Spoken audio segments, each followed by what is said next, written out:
Hello, listeners. Thank you for joining us once again for another TNHU discussion vlog. I do apologize for the silence that I've had for the past couple weeks, but I'm back here today, first month of September, and I want to present to you guys a recap of my last class called Lighting and Shading.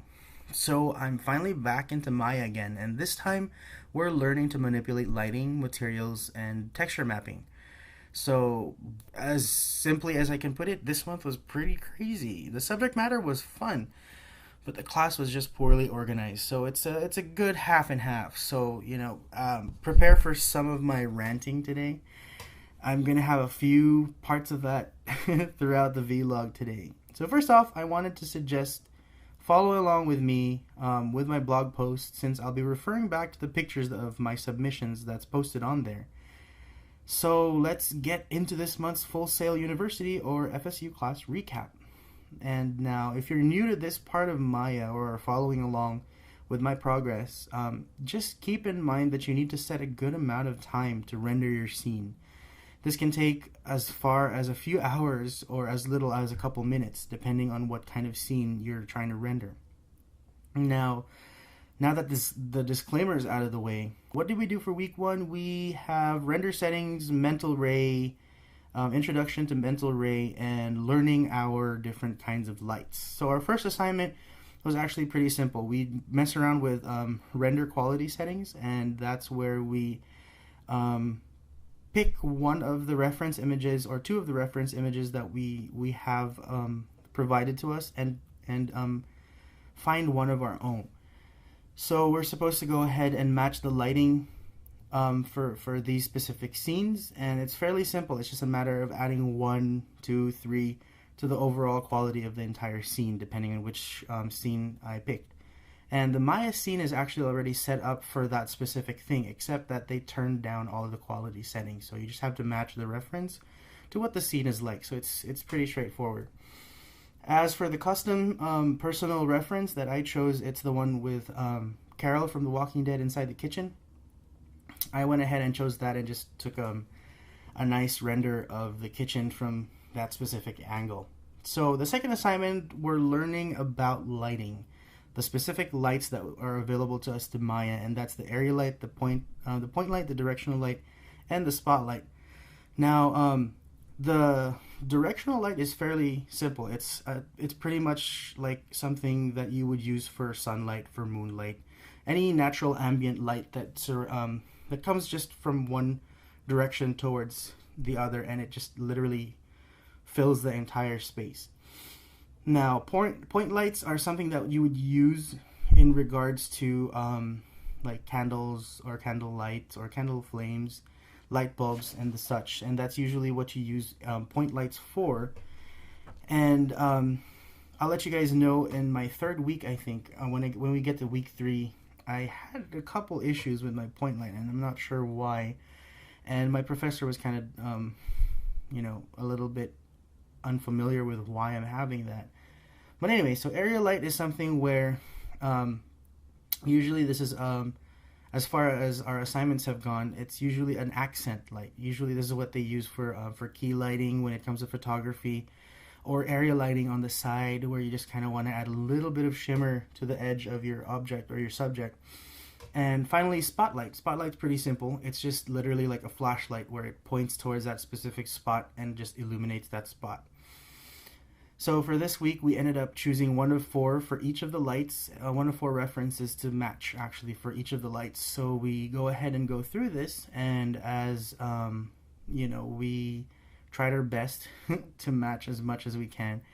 And it's actually not that simple, so to speak. Positioning your light is probably one of the hardest things that you can probably think of doing when it comes to the process of lighting, when it comes to Maya.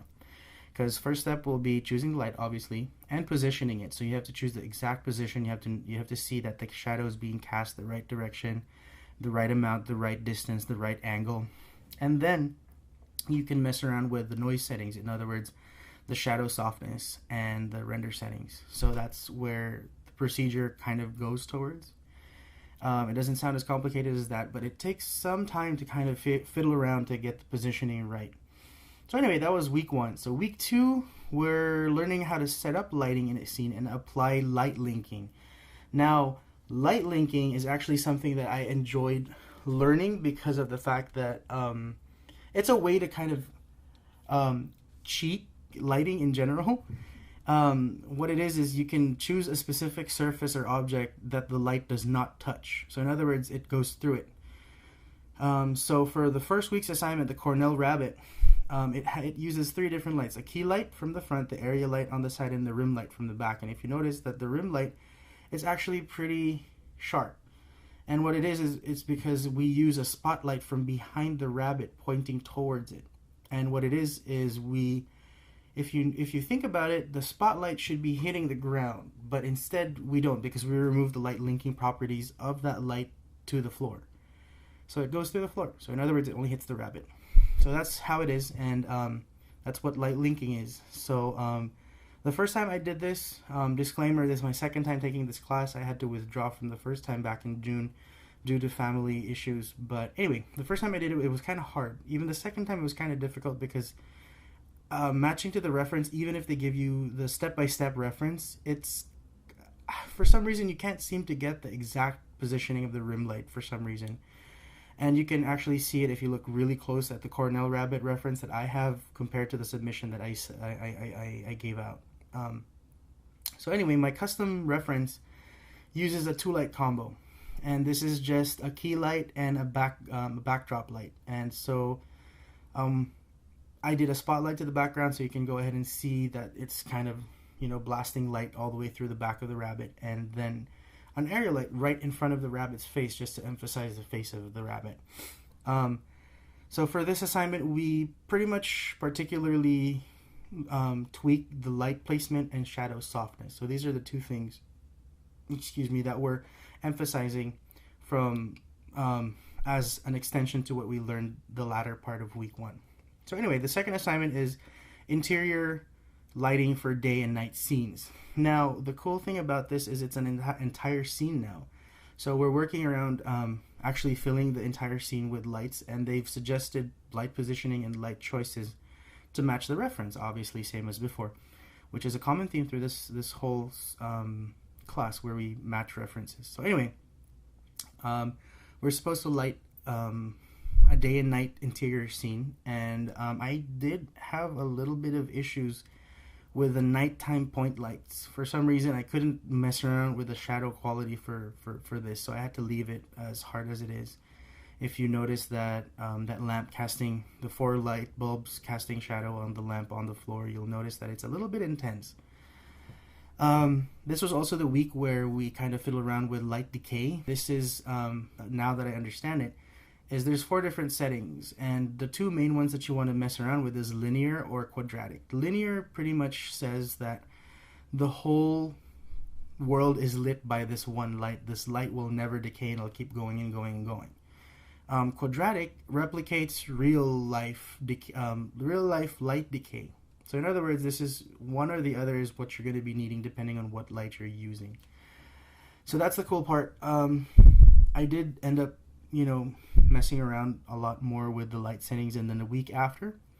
But for this week, I had to submit this as it is because I had issues with the point lighting, and that took a lot of my time, to be honest. So anyway, week 3, we do a little bit more lighting and an introduction to hypershade and materials. So for the first assignment, we do exactly the same thing as previously in the second assignment of week 2, but instead we do an exterior scene. Now we mess around even more with IBLs, which is image-based lighting, which we did also for the interior, but we barely see it, so I didn't want to talk about it as much. What this is you use a picture or an image, that's why it's an image-based lighting, and you wrap it around your scene. So pretty much this is like a world light kind of idea based off an image. This is cool to give you like a quick background that emits light anyway, and it's pretty cool, and it's pretty apparent in the exterior setting. So for the most part, and there's only a couple lights for the daytime, just like in the interior there's only a couple ones, but the nighttime it uses the natural light, the regular moonlight, the area light. But for some reason, I had issues with my point lights. For some reason, it didn't want to cast shadows at first. And then when I finally figured out why it wasn't casting shadows, it was casting shadows that are too hard. And I couldn't mess around with the softness again. So what I had to end up doing was trying to unlink not just the flame, which is what we normally do when it comes to lighting, but I had to unlink the candlestick too, because it was just, too harsh on the surface. So just as similar as the nighttime scene of my interior assignment, you'll notice that I'm having difficulty with the point light, and we're not exactly sure why, because I was following directions as I should, and my professor is a little stumped as well. But anyway, I'm guessing it's probably some sort of Maya issue. It's probably some sort of corruption down the line, or some sort of step I'm missing, and we can't even figure out why. So anyway, the class starts to get fun once we hit the second assignment for week 3, which is introduction to hypershade, which is pretty much materials. And we went ahead and learned about one specific material that we use the entire time, and that's called the Mia Material X. This is a really cool material because you actually use this for anything, and it can replicate a surface value of any object, from a very matted finish to a very reflective finish to a glossy finish and to a glassy finish. So, and we learned that this specific material is very energy efficient for Maya in general, because it all 3 of the properties that it has takes from one single pool. So it's a balance between the 3 different properties that it has: the diffuse, the refraction, and the reflection. So it's pretty fun. It's really cool because we had to apply this to everything inside the scene, so that way we can kind of give life to the material, to the scene via materials rather. And this was actually really cool because I showed off at this point to a lot of people, and they were like, "Oh, is this a hotel room? Did you rearrange your living room? Blah blah blah." It really looks pretty cool. So if you guys take a chance to look at the blog, if you guys are following, this is in week 3. It's the interior lighting that has the shiny objects, the glass, those kind of things. It's pretty cool as it is already. So anyway, as you guys noticed for the past couple week and a half to 2 weeks, we're pretty much setting up for our final, which is in week 4. And so we took everything we did in this whole month and we set it up for this specific scene. We choose one of the 4 scenes we worked on. So one of the interior day, night, exterior day, night, we choose one. And I chose the interior day because it has the least image problems and it has more interesting objects inside it. I wasn't really particular about the exterior setting. So anyway,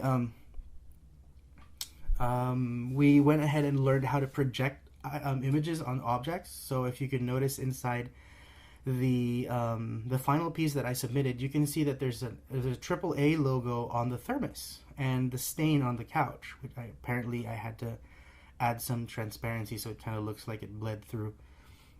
But anyway, those are projections. We get an image and we project it on an object. So it's pretty cool. We can do stickers, we can do wallpaper, we can even do a picture in a frame. This is actually probably the proper way of doing a picture in a frame or a frame object. So there's that. And we learn how to make texture maps and displacement maps through Photoshop. And this was actually really interesting because most of the time when you look for textures and stuff like that, you kind of have to tweak it a little bit or use a third-party program. We learned how to do this on Photoshop. So all we had to do was find specific references. We had to find specific texture maps, and then we learned how to displace or offset the image so that we can see if there are seams. And then what we did was we did the stamp tool or the clone stamp, and we tried to blur the seams out so that way we can make a full seamless texture, which we can use for anything from this point onward, specifically for texturing. Now displacement maps, actually no, there's another step for texture maps. We actually had to get another image and increase the levels for it, get it to a little bit on a black and white thing, and we decrease it and make it into a little bit more leveled out image, so that way the darks are sharper and the whites are are backed up. So we overlay that on top of the other one, so that way there's more definition to the grooves and the surface shades of the object that we're trying to make a texture of. Now, the displacement map is we literally just make a black and white image, reduce the levels to black and white, literally black and white, and then we invert the whole thing. So that way, all the blacks are pushed down and all the whites are pulled upward. So it's kind of like sculpting, but not really. It's an illusion in Maya. So if you apply this map on top of the texture map, which you kind of have to make sure that you have the nodes set up so that way the values are exactly the same. So once you've done that, you can actually get some sort of real texture on the surface that you're working on. So not only does it have a texture of an image of what that texture should look like the wood floors that I have, or the cloth on my couch, you also put a displacement map so that way it kind of shows a little bit of real texture to the entire thing. So it's pretty cool. Like I enjoyed the end of week 3 and week 4 when it comes to that. And we learned about hypershade. Hypershade was really cool because I don't know. We've been messing around with Maya's settings for a long time, but hypershade actually deals with these settings a lot more, I don't know, straightforward, I suppose, because they use a lot of node systems where, you know, you can kind of imagine or you can visualize what each of the things you're doing right now looks like when it's connected to each other. You know, so this thing is connected to this is the setting for this, and this is the quality of this setting. You can rename it from here, you can select it from here. Just remember that when you are doing things when it comes to hypershade, make sure you have it open already before you start working on things, because for some reason, when I click on a material that I've been working on that has a lot of settings already outside of hypershade, when I drag it into the nodes, it only shows up by itself. So all the stuff that I mess around with didn't show up. I don't know if that was just me or if I was doing something wrong or if that's how it really works. I'm not sure, you guys can correct me. But otherwise, it's just a heads up that's what I came across with. I had to start whatever I was doing, tweaking settings with hypershade on already when it came to materials. So anyway, to wrap it all up, I just wanted to go ahead and talk about what I disliked about the class. This class is definitely my least favorite of all, beside 3DF from year 1. And it's not because of the subject matter. It was the presentation of the class. You know, it has a heavy bias to, you know, campus teaching. And that's what sucked about it. All video lectures, you know, were recordings of campus lectures, and the volumes were super inconsistent, and it was really rather difficult to follow in a work setting, which is pretty much my entire day. I sit in an office and I sit there with headphones if I have to listen to my lectures, and that's if I have time to do that, because we do entertain a lot of different people who come in, you know, and ask us questions in regards to what we do in our office. So what happens is my professor would be talking just like this. He's recording off of his MacBook, because you know it's super close like this. Then all of a sudden he's gonna walk around to the class, and then he's gonna start answering questions, and he'll disappear in the background and blah blah blah blah blah, and then disappear, just, you know, really quietly in the background, to the point that you can barely hear him. Then all of a sudden he'll be quiet, walk back to his laptop, and boom. I'm sorry if that startled anybody, but that's how this class ended up being. And the cool thing is the class playlist actually has the previous classes, and it's all the same. I mean, I've talked to him already. I said, like, you know, it's very inconvenient for me, for a working online student, that this is the only lecture or the only video that I have access to. So hopefully for you guys who are incoming to this class, or, you know, interested in taking this class, and you're going to end up taking it one way or another at Full Sail, I hope they get better. But that's one of my main issues when it comes to this class, that the lectures are super inconsistent and very biased towards campus rather than online, and you'd expect them to do something specific for online, which they do. And these are called the Q&A sessions, and these Q&A sessions are a little too unplanned and random for me. Some students like myself, you know, we can't attend these Q&A sessions to ask our questions. Sometimes we're just not available. They have it 6 to 8 or 6 to 7, something like that, Eastern time, and that's like 3-4 p.m. here in the Pacific side of things, and I really can't attend that kind of timeline. I know there's lab and everything else, but at the same time, sometimes I don't have time until the weekend to start my homework, Friday, Saturday, Sunday, sometimes even Saturday, Sunday, to go through this. So honestly, I think these videos should really be full of summaries and demos of what we need to do and accomplish each week, instead of a what do you guys want to see kind of scenario. And I think this is best approached as a pre-planned video, in a sense where, my instructor will have different Maya files to open, succession to each individual process and step, and PowerPoints or screenshots that can facilitate a quick transition in explaining the work that we need to do, because rendering and full demoing takes up too much time.